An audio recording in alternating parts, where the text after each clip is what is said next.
Bismillah ar-Rahman ar-Rahim. In the name of Allah, the Beneficent, the Most Merciful. I'd like to welcome you, dear viewers, to another in our series, The Light of Islam. Assalamu alaikum wa rahmatullahi wa barakatuh. May Allah's peace and blessings be on each and every one of you. In this episode, we'll continue to look at some questions which have come into us, some by mail, some by letters sent in, some by email, and some raised in lectures which we have been giving here in the Emirates. First question we have here concerns the Prophet Muhammad ﷺ taking a step which seems unusual considering that he had made permissible certain marital practices, and that is the taking of a second wife. The writer questions, Assalamu alaikum wa rahmatullahi wa barakatuh, dear Dr. Bilal. There's a question concerning polygamy which I'd like clarified. Could you explain why it is that Prophet Muhammad ﷺ stopped Ali from taking a second wife? Thank you, Sister Shayma. Okay, this question of why did the Prophet ﷺ stop Ali from taking a second wife? First and foremost, we should understand that the Prophet ﷺ didn't stop Ali from taking a second wife. He requested him not to do so. Ali is his son-in-law and cousin who was married to his daughter Fatima.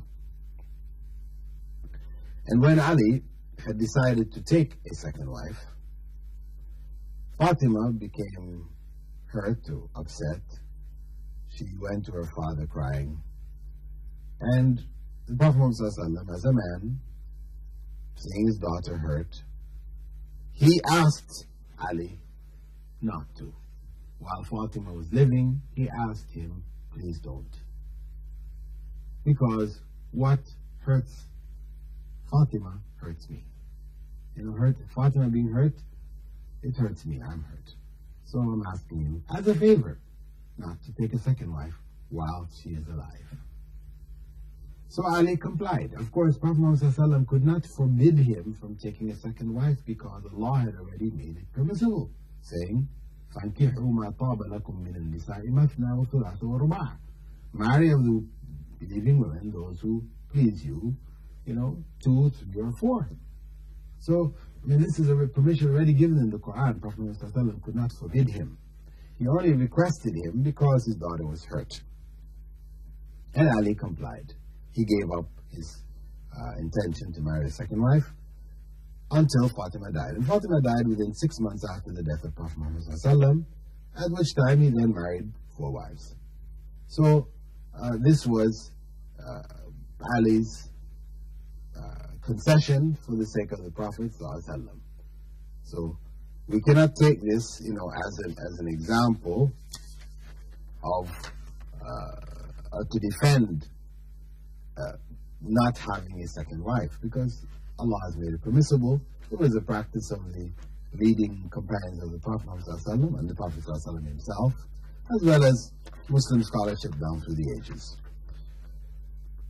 But I should also stress, for those watching, that it's always been a minority of the Muslim community actually that practiced it. Maybe in the early generations the percentage was higher, but it was not the mass of Muslims, because it does require certain means which the average Muslim tends not to have, the ability to maintain properly more than one family.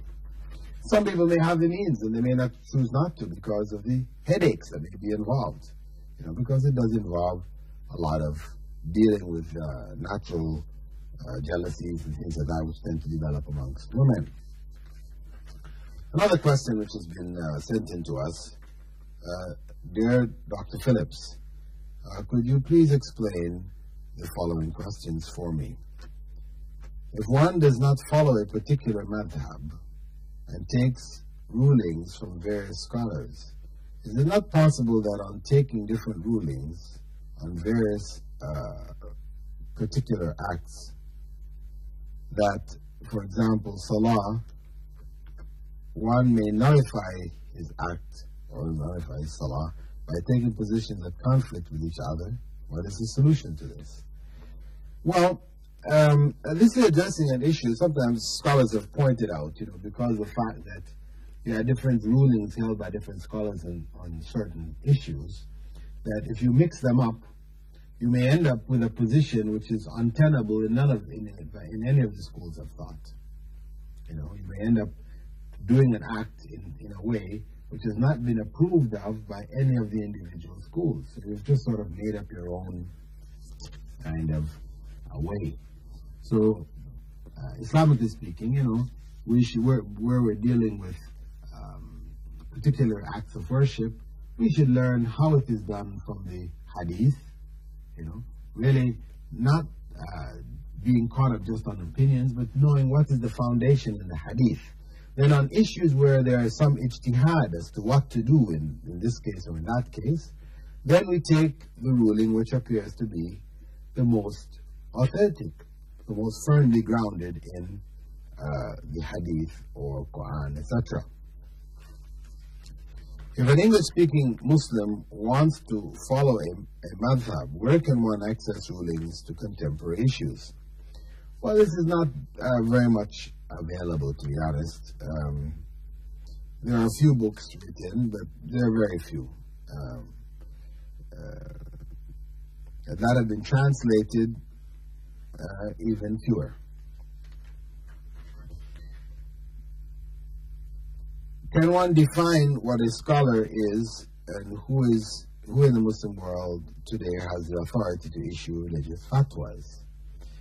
Well, the general definition of a scholar in any given field is that the amount of knowledge that he does not have in any given area is less than the knowledge he has. And in other words, he's more knowledgeable than he is ignorant.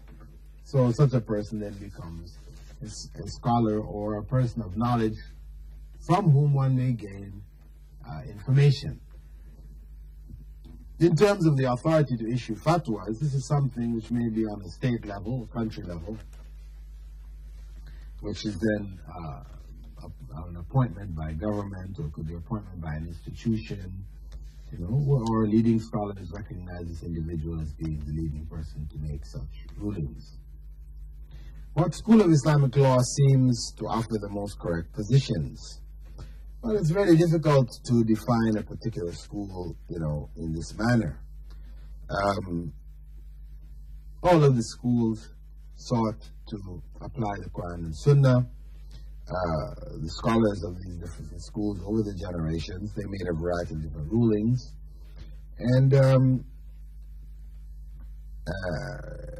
one may want to follow a particular school and not have access to material about that school. So then a lot of different factors may lead us to the position where we just have to depend on whatever leading scholar is in our area, who we trust. We depend on that individual, and he can guide us in the issues that we need guidance. The next question, dear Dr. Bilal, Assalamu alaikum. According to Sharia, under what circumstances is a woman allowed to travel alone? Is it permissible for a woman to go for Umrah or Hajj alone? Well, this question about a woman who does not have a guardian, who doesn't have any guardian. For a person without a guardian, of course, where she has to travel, where she needs to go, she has to travel, If she has no guardian, she has to travel alone. Or better for her in this circumstance, try to travel in a group of people, But we're talking about somebody, either their parents or maharim, the people who normally would travel with her, males who she couldn't marry. These people are not available due to death or due to the fact that she's a convert to Islam. So she travels as and when the need arises. With the case of a woman who has a guardian, then she's not allowed to travel more than 24 hours without that guardian. The travel of a day and a night. That includes where she stays and, coming back. It's not just the journey going. If that journey is to a land where she has a mahram there who's waiting for her, who'll meet her at the airport or whatever, so she goes there, then the journey ends at the point where she meets her mahram.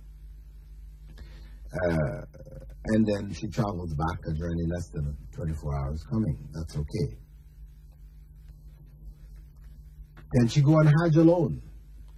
Well, for a woman without a mahram, this is one of the conditions held by most of the scholars, that this is one of the conditions for Hajj being an obligation on her. The Shafi'i school does permit her to go for Hajj. Imam Shafi'i did permit it, in a group of women. This is for Hajj, necessity, right? If she has the means. Otherwise, the majority of schools hold no, based on other statements of the Prophet ﷺ, that she shouldn't travel without a mahram. Better that she doesn't. She will get the reward of traveling with a mahram, and perhaps you may even get a greater reward of going to Hajj,